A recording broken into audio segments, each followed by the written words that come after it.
ये जो अधिक मास पुरुषोत्तम मास है, ये संक्रांति वर्जित मास है।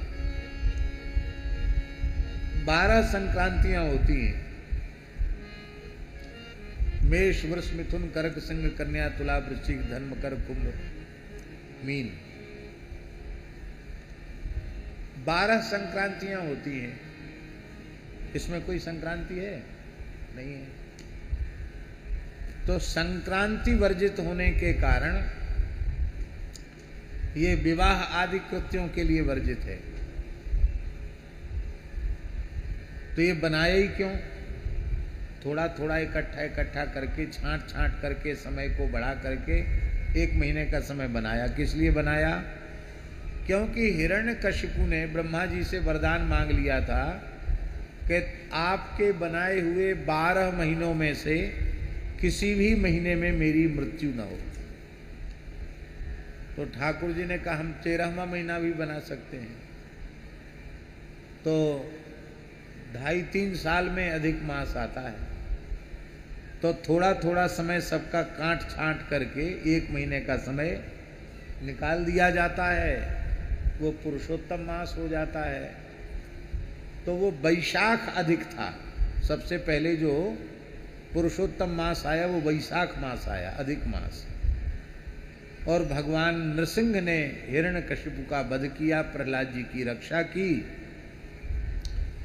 अब ये महीना जो था वो समस्त शुभ कर्मों के लिए त्याज्य हो गया। महीना को बड़ा दुख हुआ कि हमको केवल एक असुर को मारने के लिए बनाया। तो महीना ये अधिक मास ये नित्य गोलोक धाम पहुंचा।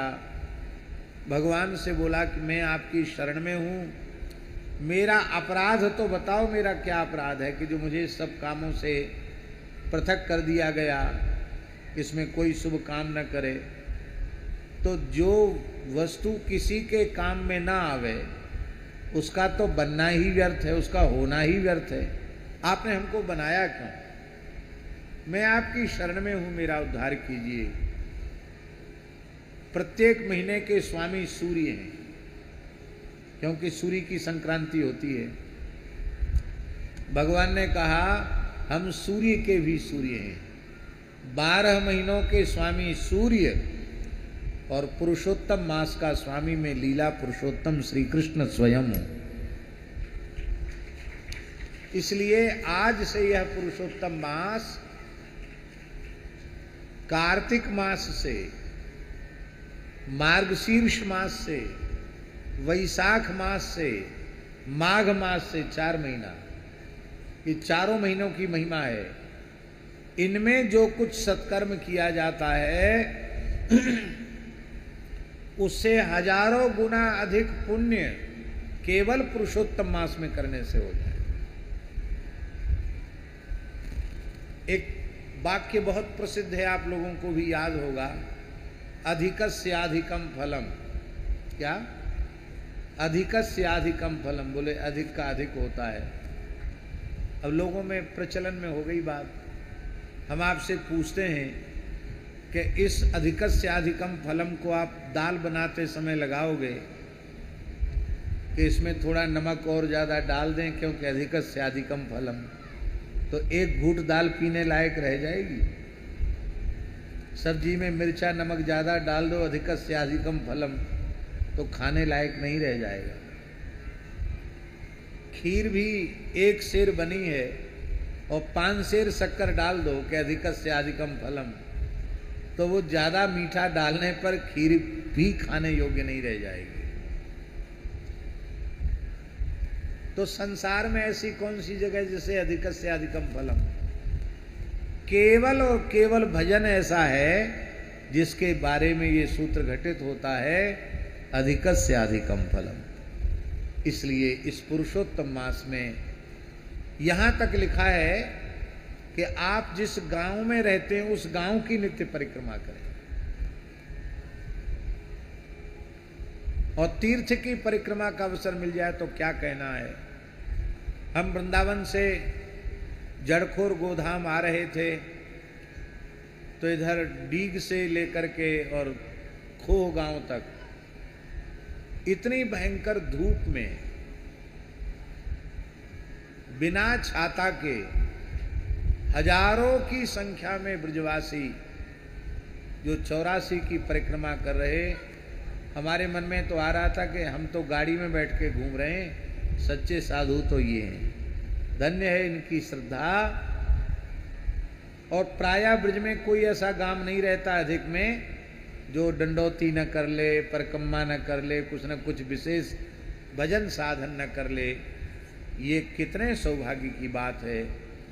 तो पहले कथा हो जाती गिड़ो गांव में तो पुरुषोत्तम तो नहीं मिलता, लेकिन ठाकुर जी जो कुछ निश्चय करते हैं वो उत्तम ही होता है। भगवान के सभी विधान मंगलमय हैं।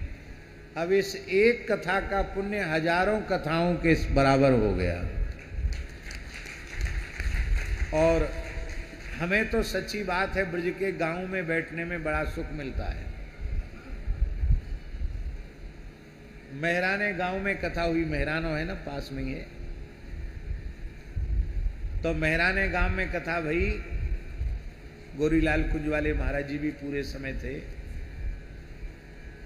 रहने की जगह भी बढ़िया नहीं थी। वो तो बहुत पुरानी बात है, 25-20 वर्ष हो गया होगा करीब। उस समय तो गांव में शौचालय भी नहीं थे। तो नीचे भैंसों का घर था और ऊपर एक हॉल था, बड़ा कमरा था। उसी में हम लोग सब एक साथ ही थे। आप थे उसमें? नहीं थे। 12-15 मूर्ति, गोरीलाल जी वाले भी उसी में थे, सब उसी में थे। सवेरे अपना अपना कमंडल लेके दूर मैदान में जाते थे।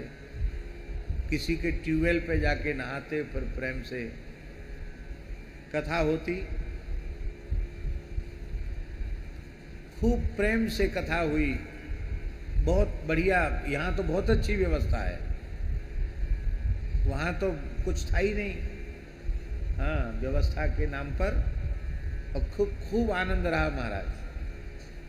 तो एक ब्रजवासी बड़ो बूढ़ो बोलो, बाबा तेने कथा तो बहुत अच्छी बाँची, पर तू 7-8 दिनांत तक भैंसन के पीछे पड़े रहो। हम बार बार कहते थे ना, गैया पालो ब्रजवासी हो, भैंस मत पालो, गैया पालो।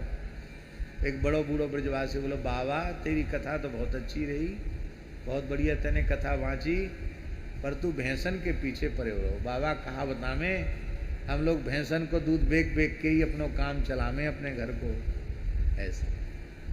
तो बहुत आनंद है।